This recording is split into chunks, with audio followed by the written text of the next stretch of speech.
Com a aproximação da Semana Mundial do Meio Ambiente de 2012, a capital mineira será palco de diversas atrações. Preservação e questões ambientais ganham ainda mais destaque, não é mesmo, Carol? Olá, Simone! Neste mês de junho, o mundo comemora o Dia do Meio Ambiente. No cenário brasileiro, Minas Gerais se destaca com dados alarmantes. Entre 2010 e 2011, 48% do desmatamento da Mata Atlântica foi responsabilidade do nosso estado. E é para conversar sobre esse assunto e outros relacionados ao meio ambiente que eu converso agora com Lígia Vial Vasconcelos. Ela é assessora jurídica da Associação Mineira de Defesa do Ambiente. Lígia, obrigada pela gentileza da entrevista. Obrigada.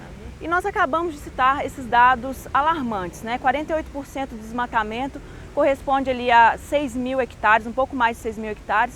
Se a gente for pensar de forma ilustrativa, 6 mil campos de futebol, Lígia. O que esses dados representam? Representam, demonstrando a perda de biodiversidade que nós temos para o estado e a ineficiência das políticas públicas hoje de proteção desse bioma que está altamente ameaçado de extinção. De acordo com dados do INPE, restam hoje no país inteiro 7,4% da cobertura de Mata Atlântica que existia anteriormente no Brasil. Como você disse, então, é uma insuficiência de políticas públicas. Quais políticas públicas são desenvolvidas hoje e a gente pode citar agora, Lígia? O Estado tem hoje diversas políticas públicas. Você tem, por exemplo, o projeto de proteção do cerrado e recomposição da Mata Atlântica. Está sendo elaborado agora um plano de proteção à biodiversidade, que vai ser ouvido a sociedade nesse plano. Mas, de qualquer forma, são planos que já existem, alguns já existem há mais tempo e eles têm sido realmente insuficientes. O Estado precisa, até que a gente consiga, uma política pública bastante eficiente, a gente precisa parar, zerar o desmatamento no Estado, principalmente considerando que hoje nós temos 70%, de acordo com dados da UFLA, a Universidade Federal de Lavras, nós temos 70% do estado de Minas Gerais já desmatado para atividade econômica e desses 70%, imagino que pelo menos a metade seja em área subutilizada, que podem ser utilizadas para atividade econômica sem precisar se desmatar novas áreas. Pois é, Lígia, há uma lei publicada em 2008, intitulada Bolsa Verde, né? Sim. Explica pra gente essa política pública, como que ela funciona? Basicamente, o Bolsa Verde é uma forma de pagamento para os proprietários que mantêm a sua floresta em pé. Isso é um mecanismo extremamente importante, ainda tímido no país, a gente precisa desenvolver isso, porque nós precisamos valorar a biodiversidade, saber quanto custa para o país em termos econômicos você ter uma floresta em pé e uma floresta no chão. Então, acho que pagar esses proprietários que preservem suas florestas é um benefício para toda a sociedade, já que nós precisamos de biodiversidade e de água para sobreviver. Então, basicamente, o Bolsa Verde é isso, pagamento por serviços ambientais e quem protege deve ser beneficiado. E o retorno dessas pessoas, por exemplo, empresas podem aderir a esse tipo de lei, não é? Esse tipo de incentivo? Sim, as empresas podem no sentido de patrocinar, inclusive projetos privados, a ANDA mesmo tem um projeto com recurso vindo que o Ministério Público conseguiu através de um termo de compromisso com uma empresa para poder beneficiar proprietários que preservem áreas de mananciais que abastecem a área de Belo Horizonte no município de Brumadinho. E diante disso, quais são os resultados esperados, Lígia, assim, diante do trabalho que vocês fazem mesmo? Não, nós esperamos, acho que esse tipo de trabalho tem diversos resultados positivos, tanto como proteção de biodiversidade, você manter essas áreas de floresta em pé, quanto uma conscientização dos proprietários quanto à importância da biodiversidade, da água, de manter as nascentes, as áreas de reserva legal, importante até para ele, para controle de praga, no momento de cultivo de alimentos, etc. Então, acho que esse programa tem diversos ganhos nesse sentido.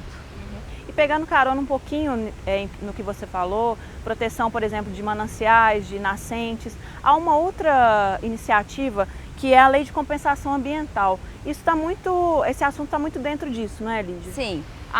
A compensação ambiental é prevista numa lei federal do Sistema Nacional de Unidade de Conservação e basicamente os empreendimentos que afetam de forma significativa o meio ambiente, causam esses impactos, ele tem que pagar uma compensação ambiental que é estipulada em função do valor de instalação do empreendimento.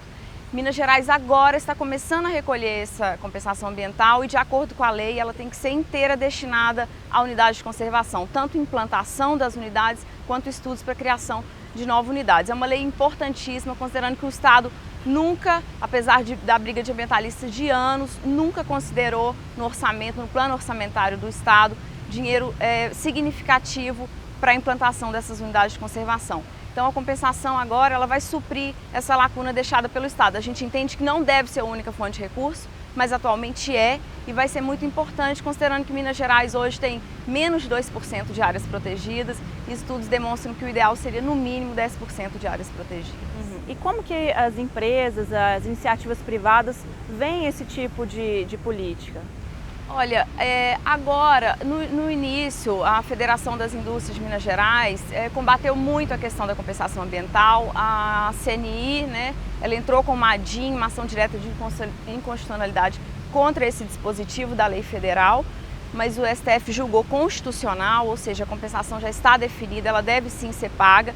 E agora as empresas, acho que estão entendendo a importância, né, de considerar, já que esse valor em pecúnia ele é diretamente direcionado para as unidades de conservação e que são extremamente importantes para a conservação de biodiversidade. Eu acho que não tem nenhuma dúvida, considerando que são empreendimentos que causam significativo impacto, acho que é o mínimo que a sociedade merece, é que esse valor seja destinado para a proteção de áreas naturais. E então a gente pode dizer que vocês já estão percebendo a adesão dessas empresas, a adesão das pessoas mesmo? Acho que caminhando lentamente, mas acho que algumas empresas mais, mas eu acho que de qualquer forma, como foi decidido que é uma exigência legal, acho que não tem alternativa, não é questão de opção. As empresas que têm empreendimentos dessa natureza devem sim pagar a compensação. Eu acho que agora o Estado de Minas Gerais está começando a implementar um plano mais eficiente de recolhimento desse dinheiro. Lígia, e pensando mais no cenário nacional e até mundial, a gente tem agora no mês de junho o Rio+20, Conferência das Nações Unidas em prol do desenvolvimento sustentável.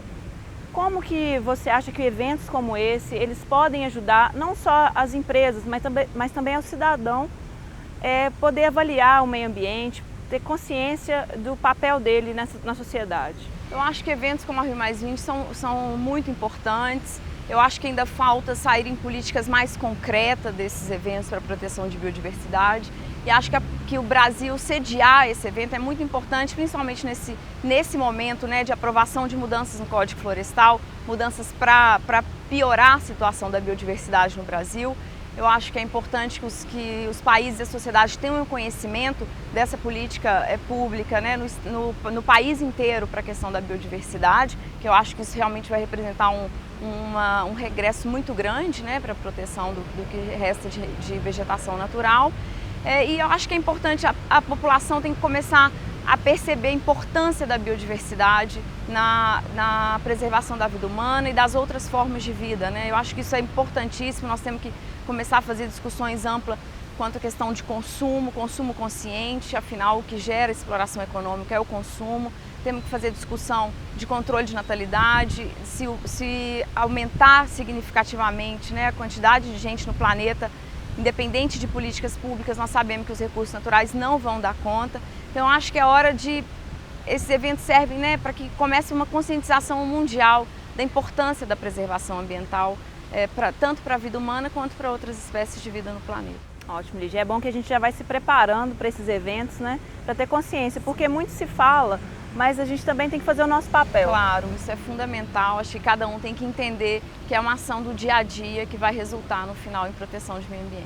Ok, Lígia, eu agradeço muito uma vez. Obrigada. A sua disponibilidade de nos conceder essa entrevista. Obrigada. Obrigada. Culinária mineira e Ora Pronobis, uma boa combinação.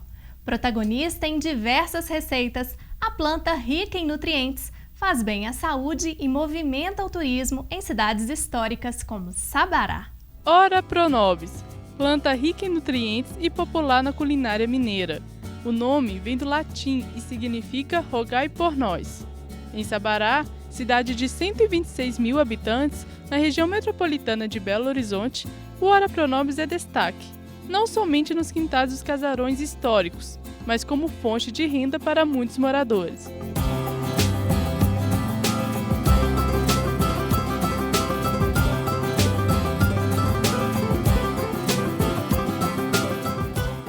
Aos 82 anos, Dona Maria lida com a planta desde o início da década de 90.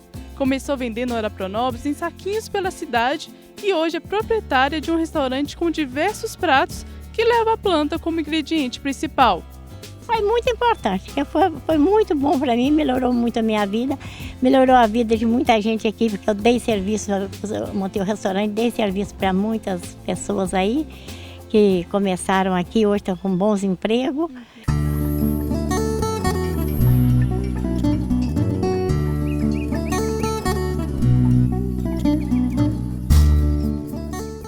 Com costerinha, com torresmo, de tudo, pernil, carne moída, até com pé de porco eu já fiz. Pastel, panqueca, lasanha, risoto, feijoada de ora pronobis, tudo isso a gente faz. Além de ser utilizada em diferentes pratos, a planta oferece inúmeros benefícios à saúde. Já é sabido que ele tem assim muito poder contra a males da próstata, por exemplo, né? Está sendo usado em algum tratamento em alguns casos de câncer, né? Como sedativo também, ele é muito usado. Ele tem 12 vezes mais proteínas que a couve, mais 12 vezes mais proteínas que o milho. Então estão querendo utilizar ele como o bagaço, o dejeto dele, ser usado na ração animal, né? Inclusive também, né, o ora é muito usado também em fabricação de cosméticos. E o ora pronobis faz tanto sucesso em Sabará que virou tema de festival. Além de realçar os melhores sabores, movimenta o turismo e a economia da cidade. O ora pronobis é muito importante para consolidar Sabará no mercado turístico e gastronômico, né? E tem fortalecido o nome da cidade, né, no mercado nacional, né? Além da terra da jabuticaba, hoje Sabará já se torna também a terra do ora pronobis, né? E então o festival tem sido muito importante para a gente como consolidação do nome da cidade no mercado turístico. O cheiro da fumaça do fogão a lenha de Dona Maria traz o bom sentimento de viver na roça.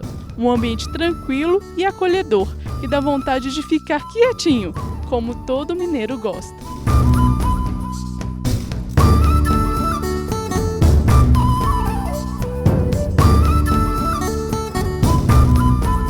Uma ópera em pleno zoológico? Veja no próximo bloco. Você também não pode perder as dicas culturais para o final de semana. Fique aí, a gente volta já.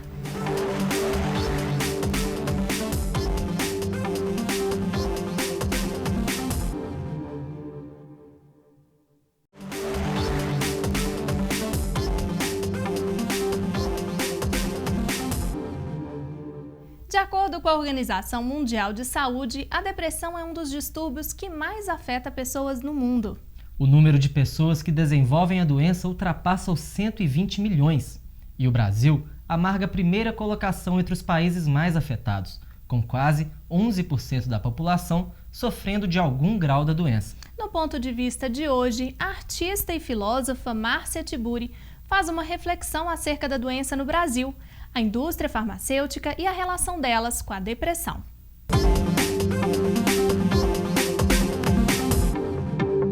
Eu acho que a depressão é uma doença com marca, né? E você inventa, tanto que a gente fala depressão, imediatamente vem o nome de um certo remédio. Tem até livro de filosofia com esse nome. Quer dizer, não necessariamente um bom livro de filosofia, mas interessante que também isso aconteça, né? E então eu acho que a depressão, ela é usada, enfim, ela foi reduzida a uma doença justamente para ela poder ser curada por um certo remédio, por uma certa indústria, por um certo sistema econômico que produz a depressão e ao mesmo tempo oferece o remédio para essa depressão. Então é curioso assim, perceber esse círculo vicioso. Talvez quem perceba esse círculo vicioso possa encontrar uma maneira de sair de dentro dele. A saída é sempre a invenção e a depressão é, em termos assim filosóficos, a ausência de criatividade, de capacidade de reinventar a vida. Acho que talvez seja o único jeito a gente ser feliz, é desmistificando justamente essa felicidade mercadoria vendida que tem por aí todo dia. Para fazer isso, você tem que realmente conversar sobre ela. No feriado de Corpus Christi, que será na próxima quinta-feira, 7 de junho, milhares de católicos vão se reunir no ginásio do Mineirinho. É que a cada 3 anos acontece a Torcida de Deus, que celebra o mistério da Eucaristia com o corpo e sangue de Jesus. A partir das 14h, você está convidado a participar da celebração eucarística, presidida pelo arcebispo metropolitano de Belo Horizonte, Dom Valmor Oliveira de Azevedo.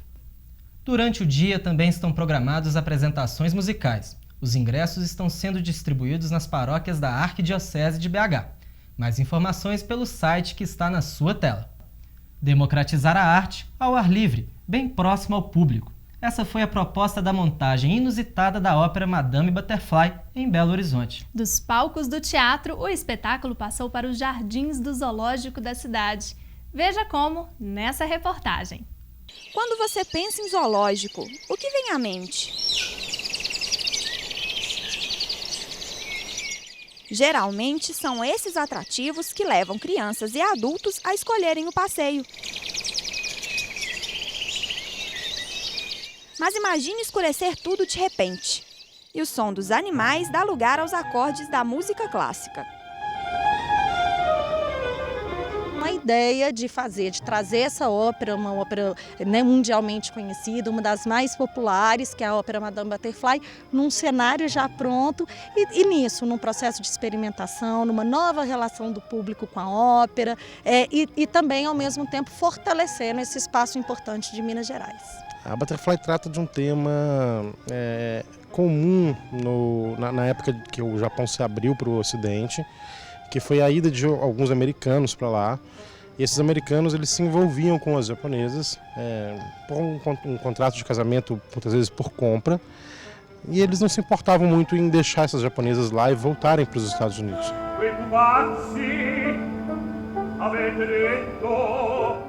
O cenário da apresentação é o Jardim Japonês do Zoológico de Belo Horizonte. E é logo ali, bem pertinho de nós, que o conjunto instrumental, o coração da ópera Madame Butterfly, se prepara para a apresentação.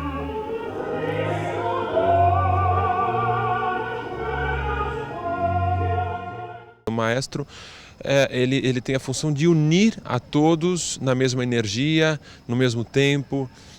Quer dizer, ele é uma figura que está ali como um ponto de referência para que todos se encontrem, para que todos caminhem juntos ao longo de todo o espetáculo. A ópera apresentada ao ar livre é uma versão inédita, adaptada da obra de Giacomo Puccini.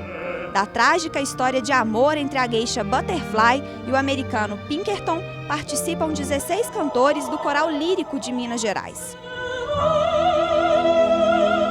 No papel título da obra, a experiente soprano de origem japonesa Eiko Senda. Ao todo, a artista já participou de 80 montagens da ópera, mas esta é a primeira vez que sobe no palco em um zoológico. Cada vez é diferente. Essa é uma maneira única, né? Debaixo da lua, debaixo da estrela, cantar esse personagem com casinhas de verdade.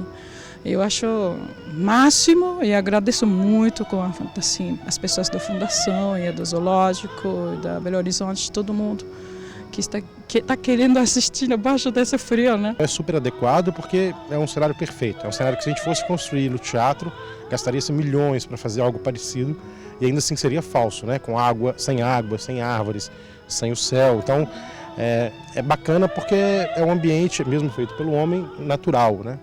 Ao longo da apresentação, sopranos, tenores e instrumentistas trabalham em perfeita harmonia, proporcionando um belo espetáculo de sons e imagens para o público.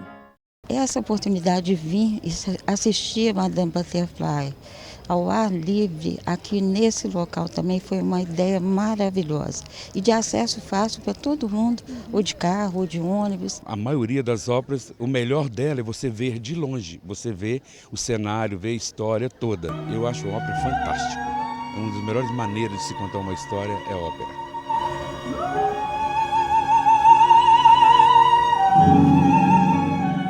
Cultura! Olha o que vem por aí. Confira as atrações. É com você, Caio Lírio. Acontece até domingo o Festival Brasil Sabor, que este ano destaca receitas tipicamente italianas. 56 restaurantes participam do festival. Mais informações pelo site brasilsabor.com.br. E também em comemoração ao Ano da Itália no Brasil, a Savassi recebe nesse domingo a 6ª edição da festa tradicional italiana de Belo Horizonte.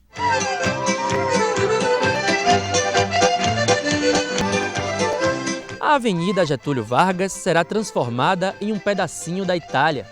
Seja na culinária ou em atrações artísticas, o público poderá apreciar danças folclóricas, espetáculos infantis e comidas típicas. Para garantir a participação nessa festa, é necessário doar 1 quilo de alimento não perecível ou um pacote de fralda descartável. Com a arrecadação, os organizadores pretendem beneficiar 8 instituições sociais carentes do estado.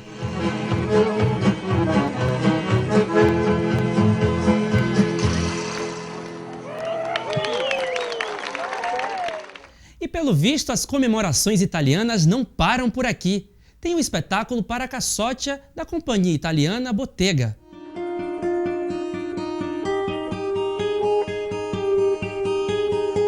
Inovador e experimental, o espetáculo Paracassotia une diversos estilos, como a dança contemporânea, o break, o hip hop e acrobacias circenses.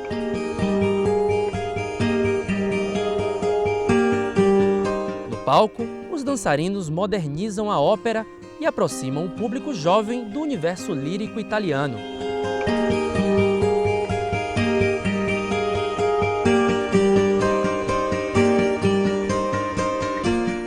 O espetáculo, que integra a programação do Festival Palco Itália 2012, acontece nesse sábado, às 9 da noite. A entrada é gratuita.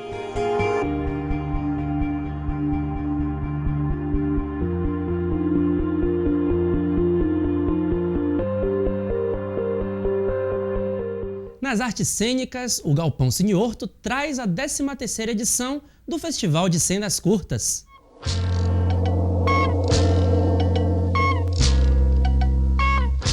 Dezesseis cenas de diferentes grupos teatrais brasileiros que aproximam artistas e público. É o Festival de Cenas Curtas que traz também debates, ponto de encontro e música.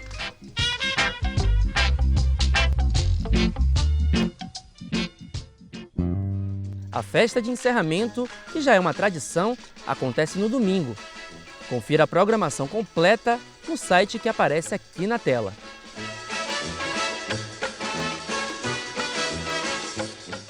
O Grupo Girino Teatro de Animação reestreia em Belo Horizonte o espetáculo Metaformose. Inspirado no livro homônimo de Paulo Leminski, a peça percorre técnicas do teatro de animação e as potencialidades do teatro de bonecos, buscando trabalhar o corpo como expressividade dramatúrgica e a relação dos elementos cênicos com a projeção de vídeos.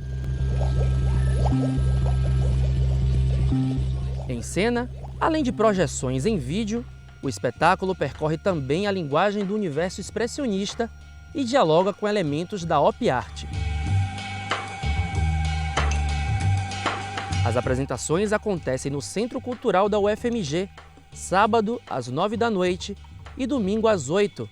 Os ingressos custam R$10 a inteira.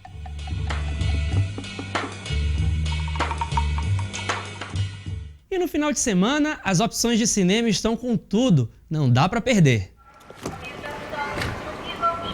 A produção, à espera de turistas, relata um interessante retrato da atual geração de alemães.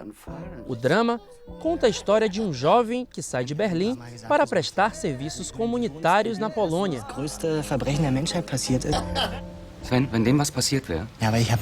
Nas instalações do Museu de Auschwitz, ele precisa zelar por um sobrevivente do campo de concentração na Segunda Guerra, um senhor teimoso e impaciente. Mas a vida dele ganha novo sentido ao se envolver com uma intérprete.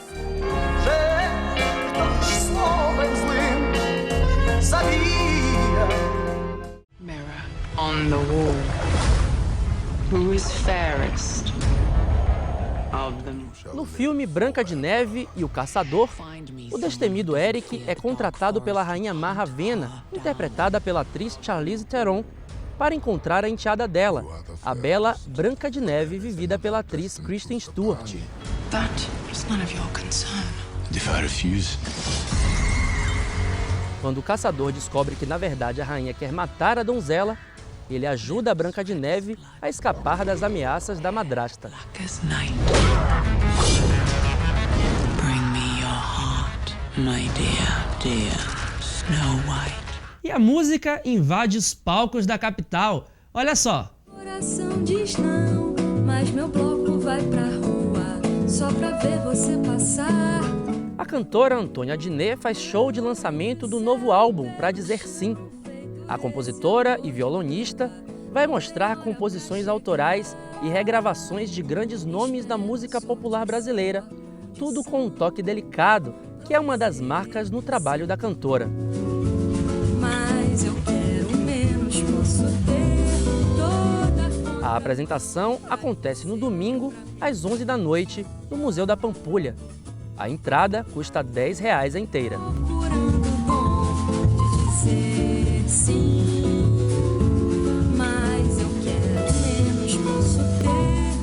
Eu já falei tantas vezes e você nada de me ouvir. E o cantor Zé Cabaleiro marca presença aqui em BH.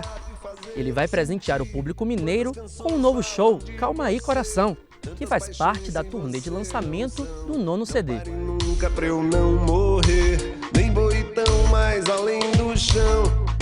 O repertório é embalado por músicas inéditas e também por composições de trabalhos anteriores e releituras de artistas como Marina Lima e Martinho da Vila. Sábado e domingo, às 9 da noite, no Grande Teatro do Palácio das Artes. Os ingressos variam entre R$80 e R$100 a inteira. Coração surdo não tem juízo, não ouve nunca voz. E o Revista de hoje fica por aqui. Continue acompanhando a programação da TV Universitária. Mande sua sugestão pelas nossas redes sociais, Twitter e Facebook da PUC TV. Espero você semana que vem, às 8 da noite. Até lá! Chega de manhã, não me senha, doido, louco, maluco, coração. Me deixa em paz, ó meu coração. Chega. O que liberta é também prisão. Me deixa assim, só em salvação. E tanto bate um dia apanha. Chega de manhã, não me assanha, doido, louco, maluco, coração. Deixa.